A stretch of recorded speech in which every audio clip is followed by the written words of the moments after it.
है। जब जनता जागरूक हो गई और ये जनता का जागरण सुप्रीम कोर्ट तक के जजों ने जब देखा, लाखों लाखों की संख्या में उपस्थित लोगों ने राम सेतु की सत्यता को स्वीकार किया है, तो सरकार को काम बंद करना पड़ा। आज राम सेतु सुरक्षित है, तो हमारा निश्चित रूप से मानना है कि ये जो गौ गंगा रक्षा यात्रा जो हमारी कालिका पीठ दिल्ली से महंत सुरेंद्र नाथ जी अवधूत के नेतृत्व में चली है, और इस यात्रा के माध्यम से पूरे हर दिल्ली से लेकर के हरिद्वार तक का एक जन जागरण पूरे देश के अंदर इसका जागरण हुआ है। जब जनता जागरूक होती है तो सरकारों को सोचने पर मजबूर होना पड़ता है, और हमें विश्वास है कि दो तरह का जागरण होगा। गाय बचेगी तो देश बचेगा, गंगा बचेगी तो मानवता बचेगी।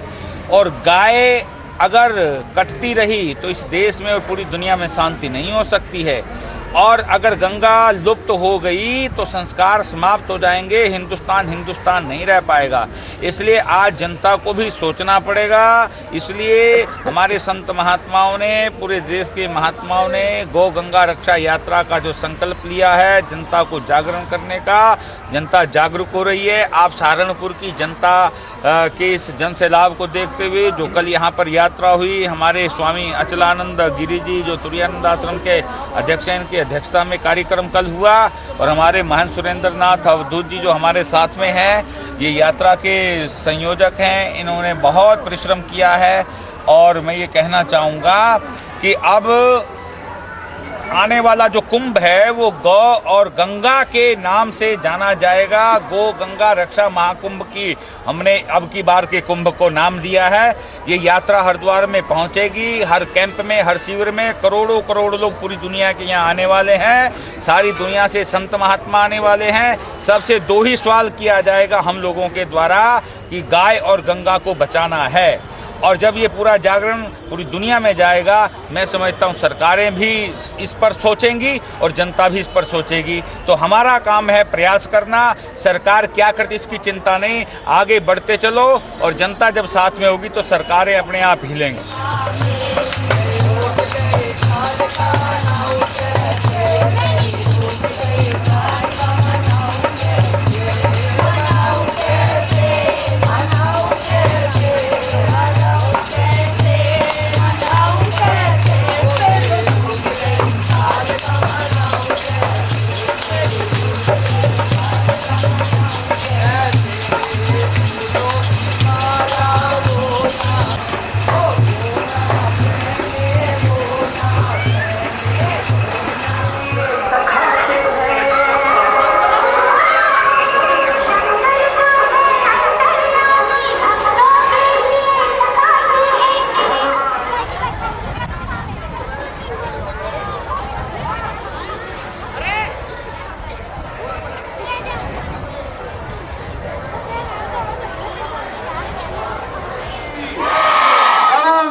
यात्रा दिल्ली के कालिका पीठ से 4 फरवरी को प्रारंभ हुई और उत्तर प्रदेश के विभिन्न नगरों में होती हुई उत्तराखंड के प्रथम शहर भगवानपुर में आज प्रवेश की है।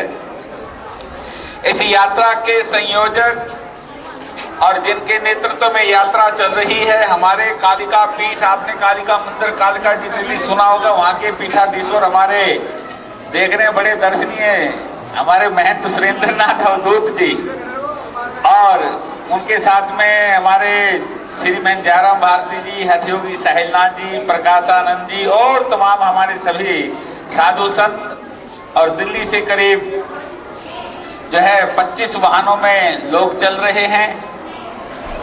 लक्ष्य है हर की पौड़ी तक पहुंचना, गौ और गंगा को बचाने का लक्ष्य लेकर चले हैं। गाय बचेगी तो देश बचेगा।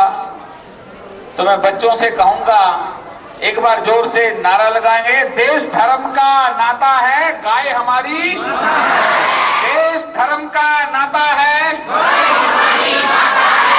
गाय बचेगी देश बचेगा, गाय बचेगी, गाय बचेगी, गाय बचेगी, गंगा की धारा अविरल और निर्मल बहे, गंगा की धारा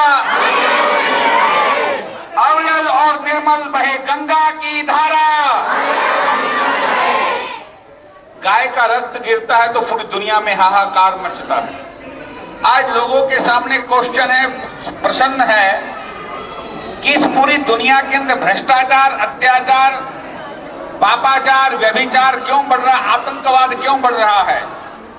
जब तक पूरी दुनिया ये संकल्प नहीं ले लेती कि गाय को काटना बंद नहीं करती, अर्थात गो हत्या पर पूर्ण प्रतिबंध नहीं लग जाता, तब तक विश्व के अंदर शांति स्थापित नहीं हो सकती। अगर विश्व में शांति चाहिए तो गाय को बचाना होगा।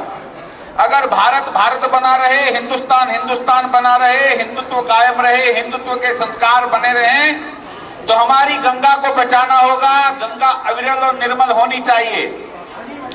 एक संकल्प तो हम यहाँ पर लें कि हम संकल्प करें कि जैसा कि मुझे बताया कि जो दूध हमारे सामने आया वो गाय का दूध है, यही संकल्प हम अपने सब ले लें कि हम गाय का दूध पिएंगे, गाय के दूध से बनी वस्तुओं का इस्तेमाल करेंगे, गाय के गोबर से बनी हुई खाद को अपने खेतों में डालेंगे।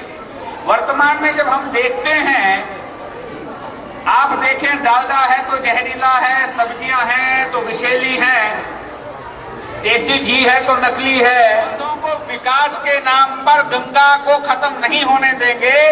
एक संकल्प करेंगे कि गंगा के अंदर गंदगी नहीं डालेंगे, गंगा में सीवरेज नहीं जाने चाहिए, गंगा के दोनों ओर सीवरेज पाइपलाइन डलनी चाहिए। 5 प्रदेशों से होती हुई गंगा उत्तराखंड, उत्तर प्रदेश, बिहार, झारखंड और पश्चिम बंगाल के अंदर गंगा जाती है। 5 प्रदेशों से जाती हुई गंगा अंत में गंगा सागर को मिलती है। गंगा एक ऐसी नदी है जो और देश की जितनी नदियां सागर में मिलती हैं तो सागर के नाम से हो जाती हैं, परंतु गंगा एक ऐसी नदी है जो सागर में जाती है तो वहां पर भी गंगा सागर कहलाती है। इसलिए गंगा में वो ताकत है जिसको अपने साथ मिलाती है उसको अपना नाम दे देती है, अपनी पहचान दे देती है। अगर गंगा का नाम और पहचान खत्म हो जाएगी तो हिंदुस्तान की पहचान खत्म हो जाएगी। तो इसलिए हमें संकल्प लेना होगा, गंगा और गाय को बचाने का संकल्प। तो छोटे छोटे बच्चे भी आज यहाँ संकल्प करें कि हम प्रतिदिन चर्चा करेंगे, गाय और गंगा को बचाना है। नौजवान संकल्प करेंगे, हमारे बुजुर्ग संकल्प करेंगे। समाज का प्रत्येक वर्ग जब ये संकल्प कर लेगा तो निश्चित रूप से गंगा अविरल और निर्मल बहेगी और गाय को लोग पालना प्रारंभ करेंगे। और दूसरी बात कि सरकारों पर भी दबाव, 2 तरह का आंदोलन चलता है। एक तो जनता को जागरूक करने का आंदोलन और दूसरा सरकारों पर दबाव बनाने का आंदोलन है। ये यात्रा 2 काम करेगी। जहां आपके बीच में आई जन जागरण करती है, वहीं पर ये जितने लोग ज्यादा से ज्यादा इकट्ठे होंगे तो ये रिपोर्ट भी केंद्र के अंदर जाती है कि गांव-गांव के अंदर, विद्यालयों के अंदर बच्चों से लेकर के बूढ़े तक, वृद्ध तक सब लोग गाय और गंगा को बचाने का संकल्प ले रहे हैं। तो सरकारों को भी कानून बनाने पर बाध्य होना पड़ेगा, गंगा को बचाने के लिए उनको आगे आना पड़ेगा।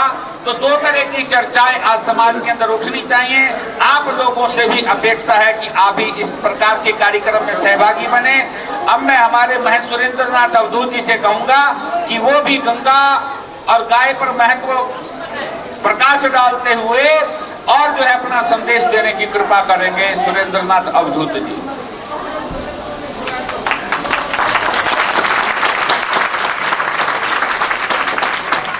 परम पूज्य महामंडलेश्वर हनुदास जी महाराज, प्रकाशानंद जी, मेरे परम सहयोगी महंत श्री जयराम भारती जी, हरियोगी साहिलनाथ जी, वह इस भगवानपुर के जितने भी जो भाजपा और अन्य संगठनों के पदाधिकारी हैं, सभी ये देखकर बहुत हर्ष हो रहा है मुझे।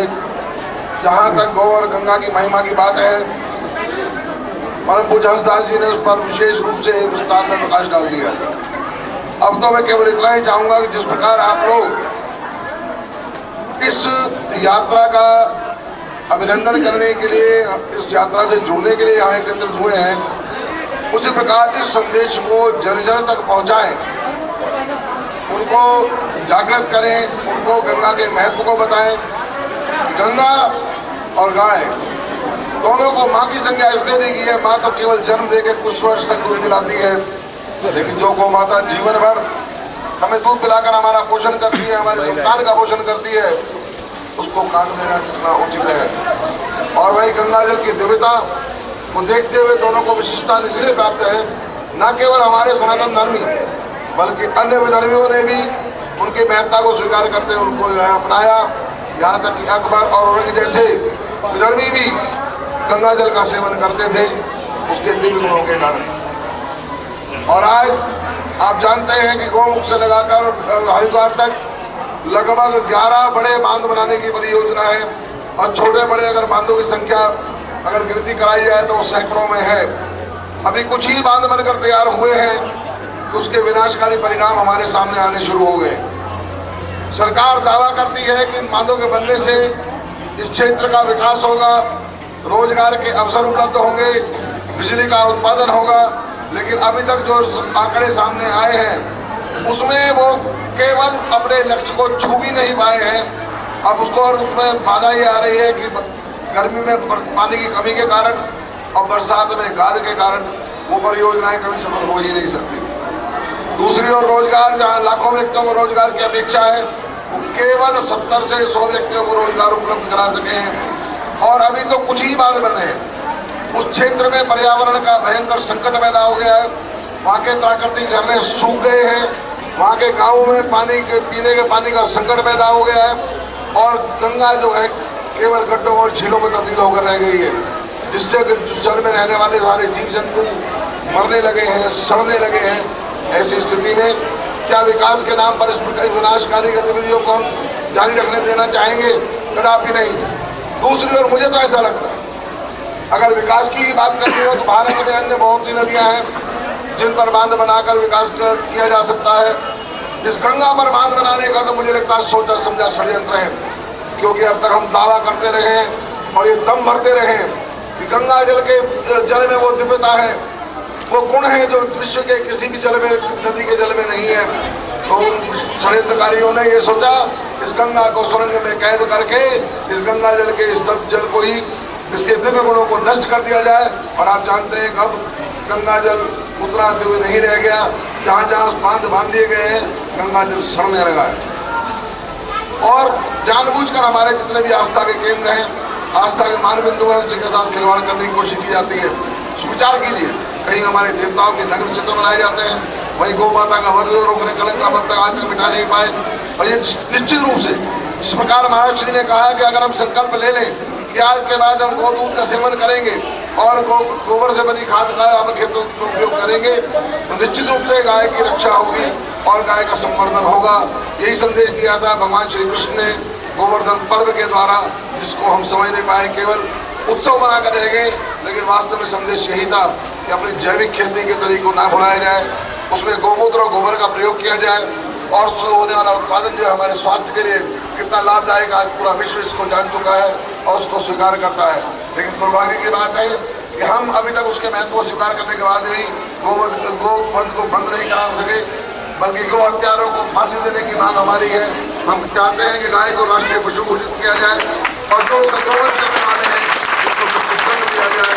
ऐसा ही वाक्य में मिलता है कि जो दूसरों को गाय के दूध से वंचित करता है उसके शीश को तुम अपने पेट से काट डाल, ये ऋग्वेद का वचन है। और मैं तो केवल इतना ही कहूँगा सार रूप में, जैसा महाराज श्री ने कहा कि जब जन जागरण होगा तो केवल गाय ही नहीं बचेगी। अगर उन सत्ताधीशों को अपनी सरकार बचानी है तो उनको गाय और गंगा का संरक्षण करना होगा, वरना वो भी सत्ता में नहीं बने रहेंगे। और ये काम तभी संभव हो सकता है जब आप लोग, हमारे भविष्य के कर्णधार और उनके अभिभावक, ये संकल्प लें कि आज के बाद निश्चित रूप से हम गाय का और गंगा के संवर्धन के लिए पूरा जो सहयोग करेंगे, जन जागरण करेंगे, तो निश्चित रूप तक हम अपने लक्ष्य तक पहुँचेंगे। इसी विश्वास के साथ मैं अपनी वाणी को बढ़ाता हूँ। बोलो गंगा मैया की जय, गौ माता की जय, भारत माता की जय।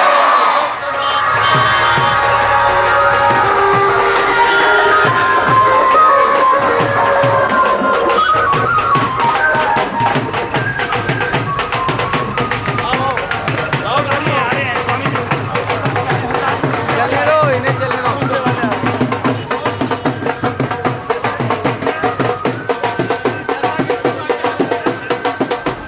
लेकिन मैं कह रहा हूँ वो आसार जो है ना, जो उन्होंने संकेत दिया था वो समझ में आ गए।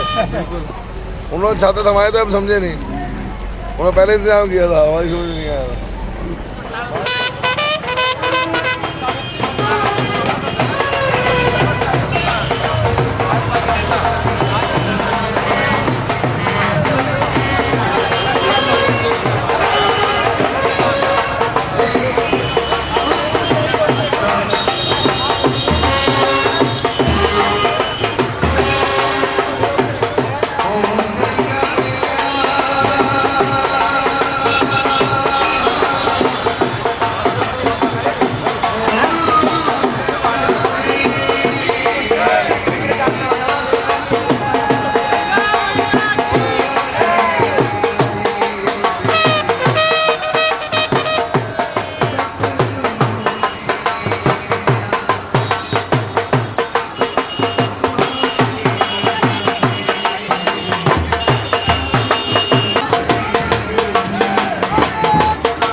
स्तर पर उपस्थित है। इसके जल में न केवल स्नान करके अपितु दर्शन और स्मरण मात्र से ही मुक्ति का लाभ होता है। आज सभी से निवेदन है, इन संतों का सम्मान करने के लिए माननीय जिला अध्यक्ष राजेश सैनी जी भी उपस्थित है, उमेश कोहली जी मंडल अध्यक्ष, जी हाँ, नरेश शर्मा जी प्रदेश कार्य समिति के सदस्य, सुनील साहनी जी पंजाबी महासभा के अध्यक्ष सुनील साहनी जी।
कभी दे महादेव जी बोरारी, कभी होंगे कभी ढोंगे कभी बाल ब्रह्मचारी, कभी दे महादेव जी बोरारी, कभी शंकर कभी शंभु कभी भोले भंडारी, नाम है प्रियन तो है जगी बलिहारी।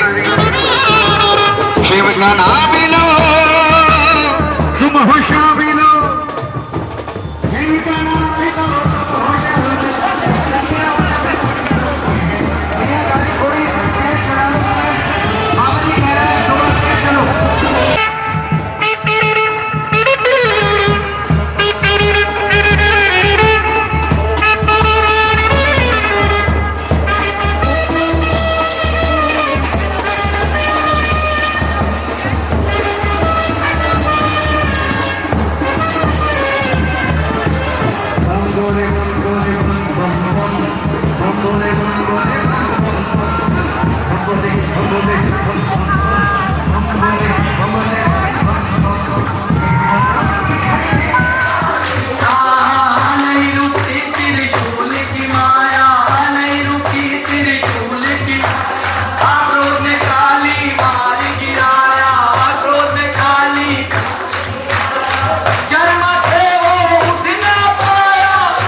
मैं विचार तो क्या बस जो संतों के चरण आज रुड़की में पड़ गए। यकीन मानिए कि दुनिया में माँ बाप यानी गुरु लोग ही सिर्फ हैं जो चाहते हैं कि उनके शिष्य उनसे आगे निकले। ऐसे संत हंसराज जी हंस जैसे संत जब विदेशों में जाते हैं तो लोग इन्हें कई कई सौ कई हजार मील दूर से दर्शन करने आते हैं। ऐसे ऐसे महामंडलेश्वर ऐसे ऐसे संत यहाँ पैड़े हैं। यकीन कीजिए जब गंगा जी को कैलाश जी उतारने लगे भगवान जी शंकर जी, तो उन्होंने कहा कि मैं तो पवित्र हो जाऊंगी, तो मुझे आप क्यों इस धरती पे लेके जा रहे हो? तो भगवान ने कहा कि गंगा मैं तेरे से वादा करता हूं कि कुंभ के अंदर कंदराओं में रहने वाला हर संत तेरे में डुबकी लगाएगा और किसी तरह पवित्र हो जाएगा। ऐसे ये संत जब गंगा आज रुड़की पवित्र हो गई। मैं भी लक्ष्मी नारायण मंदिर की सेवा पिछले 20 साल से करता हूं। सबसे प्राचीन हिंदुस्तान का मंदिर है। गंगा को जिसने खुदाई करी कोटले ने, बड़े बुजुर्ग बताते हैं कि कोटले पहले लक्ष्मी नारायण मंदिर में प्रणाम करता था अंग्रेज होने के बावजूद भी, और फिर गंगा माता की खुदाई करता था। जब तक वो गंगा मैया की खुदाई करता था पहले लक्ष्मी नारायण मंदिर में आता था, तो उसके बाद खुदाई करता था। ऐसा लक्ष्मी नारायण मंदिर है। और आप ये जो आज यात्रा कर रहे हैं इसकी मैं आपको खास बात बताऊं, और उसका श्रेय प्रदीप बत्रा को भी है, क्योंकि मेरा छोटा भाई है, नगर पालिका अध्यक्ष है। मां गंगा के किनारे हजारों लोग रोज मूत्र करते थे, और खास कर एक समुदाय के लोग तो रोज वहां उसको गंदगी करते थे। पर इस यात्रा का इतना डर हुआ, इतनी दहशत हुई कि मां गंगा के किनारे एक आदमी थूकने के पास भी नहीं जाता, उसके पास भी इस यात्रा का असर पूरे हिंदुस्तान में नहीं पूरी दुनिया में जाएगा।